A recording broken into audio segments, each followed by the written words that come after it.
Aujourd'hui, nous allons parler du besoin en fonds de roulement d'une entreprise. Quel est son mode de calcul? Quels enseignements on peut tirer d'un calcul d'un besoin en fonds de roulement? Alors, calculer son besoin en fonds de roulement, c'est quelque chose d'important. Quelqu'un qui veut gérer son entreprise, piloter sa trésorerie à court terme, il est intéressant, primordial, d'avoir ces données-là à un instant T. Alors, pour calculer votre besoin en fonds de roulement, trois données sont importantes.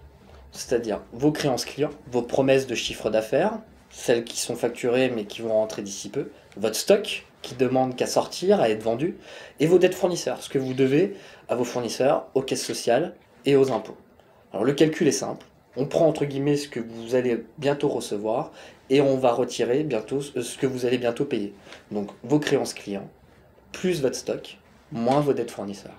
Si on prend un petit exemple, histoire d'imager tout ça, euh, une société qui à un instant T a 150 euros de créances clients, 50 euros de stock et 70 euros de dette, son BFR à l'instant T sera de 150 euros plus 50, 200 euros, moins 70 euros, 130 euros de besoin en fonds de roulement à cet instant-là. Qu'est-ce qu'on peut tirer comme conclusion par rapport à ce calcul-là?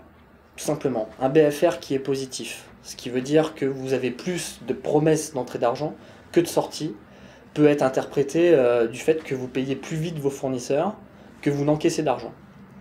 Donc souvent, ce genre d'entreprise doit faire face à un besoin de trésorerie à court terme, puisque vous payez plus vite que vous ne recevez d'argent.